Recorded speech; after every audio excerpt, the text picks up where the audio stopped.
근래에 보면요, 여러 나라들에서 간통법이 폐지도 되고 또 그리고 동성애가 합법화되기도 하고 가정의 가치가 무너지고 있는 것이 이 현실의 많은 모습들입니다. 그럼에도 불구하고요, 오늘 우리는 하나님이 세우신 법에 따라서 이 가정을 주님의 뜻대로 지켜가는 믿음의 가정들이 되어야 될 줄 믿습니다. 바로 오늘 이 본문의 말씀은요, 이 남편과 아내가 서로 어떻게 대해야 되는가에 대해서 말해주고 있는 것이 바로 이 본문의 말씀입니다.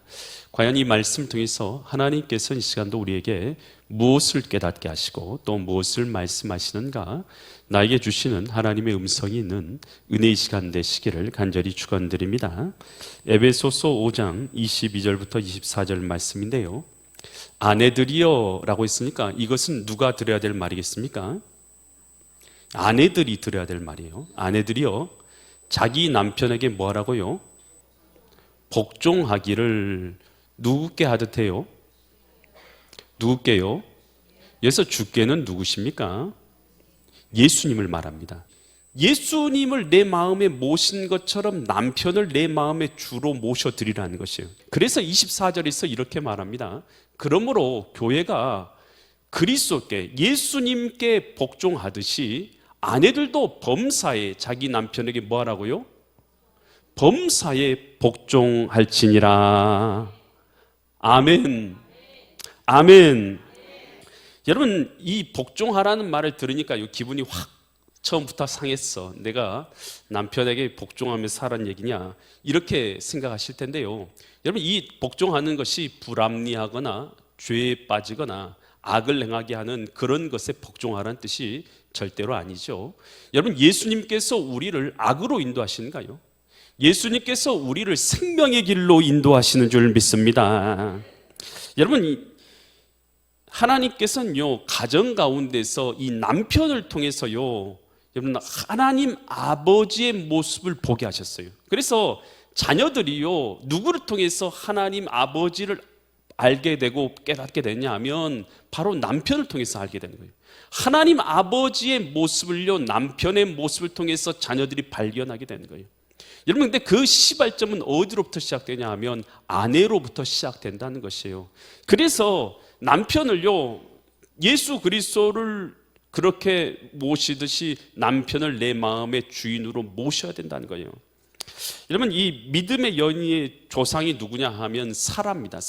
사라가 믿음의 여인의 조상이에요. 근데 이 사라가요, 아브람을 부를 때 어떻게 불렀냐? 베드로전서 3장 6절에 보면 이렇게 나와 있어요. 사라가 아브람을 누구라 칭했어요? 주라는 뜻이 무슨 뜻입니까? 주인이란 뜻입니다. 주님이라 칭하여 순종한 것 같이 너희는 뭘 행하고요? 이 선을 행하다라니까 이 말이 도대체 무슨 뜻인가 알겠지만 옳은 일을 하라라는 뜻이에요. 본문을 보면 올바른 라이트 띵을 하라는 것이 라이트 일. 이것이 바로 뭐냐 하면 남편을 주로 여기는 것을 여기서는 뭐라고 했냐면 옳은 행위로, 선을 행하는 행위로 받고 있는 것이에요. 그래서 사라가 아브람을 중화칭한 것처럼 이렇게 옳은 일, 선한 일을 행하고 아무 두려운 일, 여러분의 가정 가운데 여러 두려운 일들이나 염려되는 일들이 있죠. 그런데 어떻게 하라고요? 놀라지 말랍니다. 마음을 안정되고 평안한 마음을 가지라는 거예요. 그러면 누구의 딸이 된 거라고요? 여기서 그의 딸은 누굽니까? 사라의 딸이 되었다라는 뜻인 것입니다. 바로 이 사라의 딸이 되었다는 것은 믿음의 딸이 되었다라는 것이에요. 여러분, 우리가 교회에서는 믿음의 사람이잖아요. 가정에서도 우리가 믿음의 사람으로 살기 위해서는 어떻게 살아야 되냐는 거예요. 여러분, 교회에서도 우리가 믿음의 사람이지만 가정에서 믿음의 사람으로 살아갈 때 어떻게 살아야 되는 거예요? 남편을 예수님처럼 그 마음에 모셔드리라는 거예요. 예수님을 내 마음에 모신 것처럼 남편을 그렇게 주로 여기면서 내 마음 가운데 모셔드리라는 거예요. 그리고 어떻게 살라는 거예요? 마음을 안정과 평안을 유지하면서 살라는 거예요. 무슨 여러 가지 어려운 일들이나 힘든 일이나 여러 가지 일들이 있지만 내 마음을, 예수님이 내 마음의 주인 되시니까 평안과 안정을 잘 지키며 살아가라는 거예요. 그러면 그의 딸이 되었다는 거예요. 믿음의 여인이 되었다라는 뜻인 줄 믿습니다. 그래서 우리는요, 살아도 어떻게 해서 믿음의 여인의 삶을 살았는지를 보여주잖아요. 그처럼 오늘 우리도 우리 가정에서 믿음의 여인으로 살아야 할 줄 믿습니다. 이 다윗이 결혼한 여자가 있어요. 그것이 바로 이 사울의 딸이었던 미갈과 결혼하게 됩니다. 다윗이 왕이 되고 나서요, 참 기뻤죠. 그리고 나서 그가 제일 처음에 한 것은요, 여호와의 언약궤를 자기의 집으로 이제 자기의 성으로 이제 옮겨옵니다. 그런데요, 그 옮겨오는 것이 너무 기쁜 거예요. 그래서 다윗이요, 여호와의 언약궤 앞에서 이 춤을 추면서 여러분 그렇게 뛰놀기 시작한 것입니다. 여호와 앞에서요 막 춤을 추면서 막 하나님 앞에서 춤을 추는 거예요. 막 손을 흔들면서 뛰고 옆에 사람 보는 게 상관이 없어요. 다윗은 지금 누구만 보냐면 여호와 하나님만 보니까요, 하나님이 그 마음 가운데 중심이 되니까요 너무 기뻐서 하나님 앞에서 정신없이 어린아이처럼 뛴 거예요. 막 뛰었어요. 그렇게 뛰다 보니까요 바지가 내려간 거죠. 속옷이 다 보였어요. 여러분 채통이 다 무너졌죠. 그 모습을 보니까요, 이 사울의 딸 미갈이요, 이 사무엘하 6장 16절에서 마음속으로 이렇게 마음을 품어요. 여호와의 궤가 다윗성으로 들어올 때 사울의 딸 미갈이 창문으로 내려보다가 다윗 왕이 여호와 앞에서 뛰놀며 춤추는 것을 보고 심중에 마음속에 그를 어떻게 여기기 시작했어요? 업신여겼다. 남편인데요, 남편을요 업신여기는 마음을 품었다라는 거예요. 그러고 나서 남편이 딱 들어오니까요 뭐라고 말하냐면 남편을 조롱하는 거예요. 여종들 앞에서 방탕한 자가 벌거벗고 뛰노는 것처럼 꼭 그와 같이 행동하더라 라고 비꼬듯이 그렇게 얘기를 합니다. 그랬더니 다윗 왕이 그 말을 딱 듣고는 이렇게 말하죠. 내가 내 눈 보기에 이보다 더 낮아진다 할지라도 내 행한 모든 것은 여호와 앞에 행한 것이니 나는 계집종 당신보다는 높은 자리에 있을 것이라, 이렇게 딱 얘기를 해요. 그리고 나서 어떻게 하냐, 다윗은요 그 이제 밀갈과 가까이 하지 않죠. 그래서 성경에는 이렇게 기록되어 있어요. 미갈이 죽을 때까지 자녀를 갖지 못하였더라라고 기록되어 있어요. 여러분 그러니까요, 여러분 남편을요 사랑하고 존중히 여기면 남편도 그 아내를 존중히 여길 줄 믿습니다. 여러분 남편을요 경멸히 여기면요, 남편을 경멸히 여기면 남편도 아내를 경멸히 여길 것이죠. 여러분 그래서요 무엇을 얻기를 원하십니까? 여러분 뭘 얻기를 원하세요? 여러분 여러분의 옆에 있는 사람들에게도 마찬가지예요. 여러분의 옆에 있는 사람에게도 존중하면 존중이 여기를 받습니다. 여러분 그런데요 내가요 경멸히 여기면서요 그렇게 행동하면요 주변 사람도 여러분을 그렇게 여길 수밖에 없는 거예요. 여러분 우리가 요 가정에서도 마찬가지입니다. 여러분 남편을 예수 그리스도처럼 여길 수 있기를 간절히 축원드립니다. 이 미국 워싱턴 주립대학교에서 존 카터 석자 교수가 있어요. 가정 문제에 대한 이 세계적인 권위자입니다. 그가 35년 동안 3,000쌍을 이제 가정을 분석을 했어요. 그래서 이혼에 이르는 4가지 지름길을 발견했어요. 이혼한 사람들 보니까 다 이런 과정들을 거쳤더라는 것이에요. 서로 어떤 일이 일어나면 비난한다는 것이에요. 두 번째, 그 일들에 대해서 자꾸만 변명한다는 거예요. 세 번째, 서로 간에 대해서 경멸하기 시작한다는 거예요. 그리고 네 번째는 담을 쌓는답니다. 서로 대화를 끊고 이제는 만나기도 않고 이야기도 않고 그렇게 살아요. 그러면 어떻게 되냐? 100% 다 이혼하는 거예요. 그러면서 이가 이제 이런 이혼하는 가정들을 보면서 이것들을 막는 방법이 있을까 해서 이 부부싸움을 막고 해소하는 방법 5가지를 제시합니다. 어떤 일이 일어났을 때 먼저 목소리를 낮추고 사랑하는 말투를 사용하라는 것이에요. 그리고 화를 서로 낼 때가 있잖아요. 그러면 이렇게 얘기하라는 거예요. 여보 왜 그래? 라고 먼저 이렇게 대답하라는 거예요. 그러면요 그것이 화났던 것이 좀 줄어든다는 거예요. 또 작은 문제들에 대해서는 우리의 삶 가운데 일어난 여러 문제들이 늘 있잖아요. 작은 문제에 대해서는 시시비비를 가리지 말고 무조건 덮으랍니다. 여러분 우리의 삶 가운데 여러 일들이 얼마나 많아요. 작은 일들은요 시시비비를 가리지 않아도 된대요. 작은 일은 덮어도 아무 일도 일어나지 않습니다. 그러니까 덮어버리라는 거예요.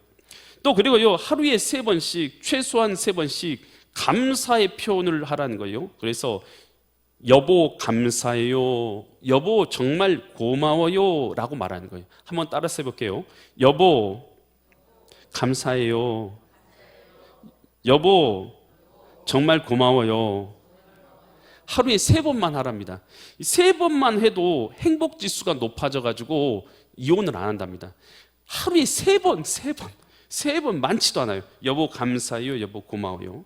그리고 늘 긍정적인 것을 먼저 말하라는 것이에요. 이 안정적인 부부하고 부정적인 부부가 있는데요, 모든 가정들마다요 이 어두운 부분이 없는 가정이 없더라는 거예요. 다 있다는 거예요. 그런데 좋은 가정들은요 긍정적인 것을 5가지 말하고 그리고 부정적인 것을 1가지만 말한다는 거예요.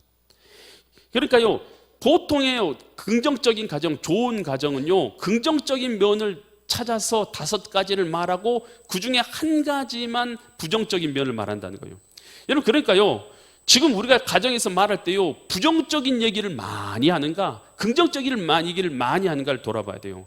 여러분, 어디든지 마찬가지예요. 여러분, 어떤 단체든 어떤 모임이든 어떤 가정이든 마찬가지예요. 여러분, 이것만 해줘도요 가정이 화목한 가정이라는 거예요. 여러분, 이 별거 아니에요. 5가지 읽어봤지만 별것도 아니더라고요. 얘기 읽어보니까. 여러분, 이런 것들만 잘해도요 가정이 행복한 가정이라는 거예요. 여러분, 남편이 가정의 주인인 줄 믿습니다. 예수님을 주인으로 모시듯이 내 마음 가운데 남편을 주님으로 모시라는 거예요. 또 에베소서 5장 25절부터 보니까 이번에는 남편들아, 이번에 누가 받아야 될 말이에요? 남편들. 아내들 금방 잘 받았죠. 남편들아, 이제 남편이 받아야 될 말이에요. 아내 사랑하기를 그리스도께서 교회를 사랑하시고 그 교회를 위하여 자신을 뭐한 것처럼요. 여러분, 예수님이 우리를 사랑하신 줄 믿습니다. 예수님께서 십자가상에서 우리를 위해서 물과 피를 흘려주셔서 그 사랑을 우리에게 베풀어 주셔서 우리 교회를 세워주신 줄 믿습니다. 이처럼 예수님이 교회를 사랑하신 것처럼 누구를 사랑하라고요? 아내를 사랑하라라는 것입니다. 에베소서 5장 28절 계속해서 보면 이와 같이 남편들도 자기 아내 사랑하기를 자기 자신과 같이 할지니 자기 아내를 사랑하는 자는 누구를 사랑하는 거예요? 여러분, 아내를 사랑하는 것이요 자기를 사랑하는 것입니다. 아멘. 아멘. 남편분들 아멘. 자기를 사랑하는 것이 바로 아내를 사랑하는 거라는 거예요. 그래서 29절에 이렇게 말합니다. 누구든지 언제나 자기 육체를 미워하지 않고 오직 양육하여서 보호하기를 그리스도께서 교회에게 함과 같이 하나니. 그래서요 자기 육체를 미워하지 않는다는 거예요. 그처럼 오늘 우리가요 자기 육체를 사랑하는 것은 자기 아내를 사랑하는 것인 줄 믿습니다. 여러분, 아내를 사랑하십니까? 아멘. 여러분, 이 아내를 사랑하는 것은요 추상적인 것이 결코 아니에요. 여러분, 우리가 사랑이라고 하면 감정적인 것으로 추상적인 것으로만 생각하는데 사랑이라는 것은 결코 추상적이지 않다. 인내, 오래 참음, 온유, 예의, 이런 것이 사랑이에요. 고린도전서 13장 4절로 7절 보니까 사랑에 대해서 이렇게 말해요. 사랑은 정의잖아요. 사랑에 대한 정의예요. 사랑에 대한 정의를 잘 보세요. 사랑은 뭐 하는 거예요? 오래 참는 거예요. 사랑한다면서 오래 참는 게 사랑. 사랑은 뭐예요? 온유한 거예요. 사랑은 시기 안 하는 거예요. 또 사랑은 뭐 하지 않아요? 자랑 안 하는 거예요. 사랑은 뭐 하지 않는 거예요? 교만하지 않는 거예요. 실제적인 거예요. 사랑은 뭐 하지 않는 거예요? 무례하지 않는 거예요. 또 자기의 유익을 구하지 아니한 거예요. 사랑은 뭐 하지 않아요? 성내지 아니하고. 사랑은 뭐 하는 것이요? 악한 것 생각하지 않는 거예요. 6절. 사랑은 불의를 기뻐하지 아니한 것이며 진리와 함께 기뻐하는 것이고. 7절. 모든 것을 뭐 하고요?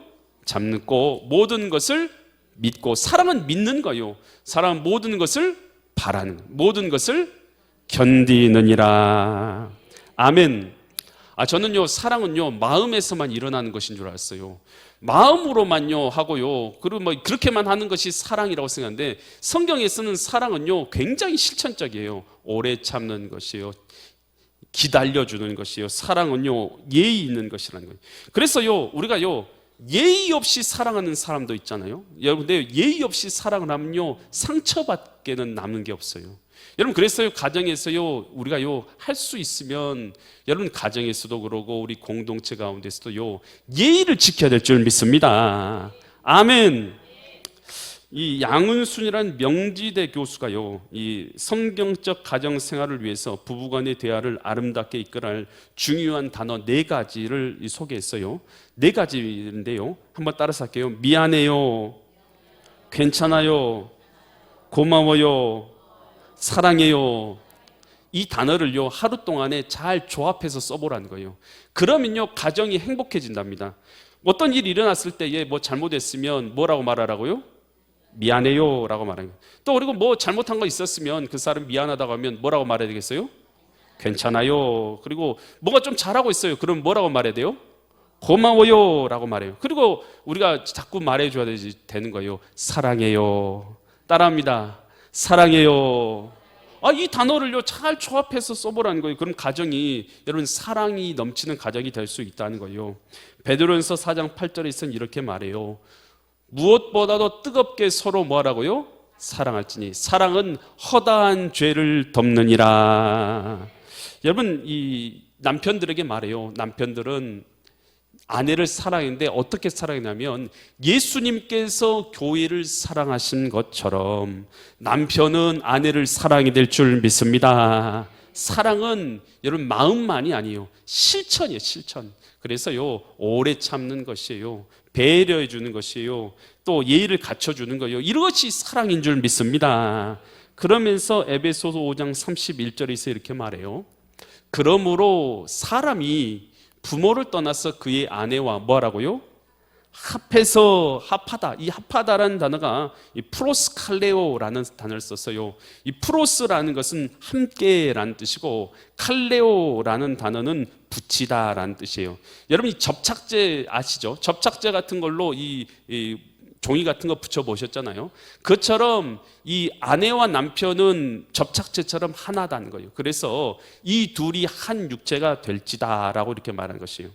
여러분, 그래서요, 오늘 우리는요, 가정은 누가 짝지어 주셨냐 하면 하나님께서 짝지어 주신 것인 줄 믿습니다. 그래, 내 배우자는요, 하나님이 주신 사람이다라는 것을 믿어야 돼요.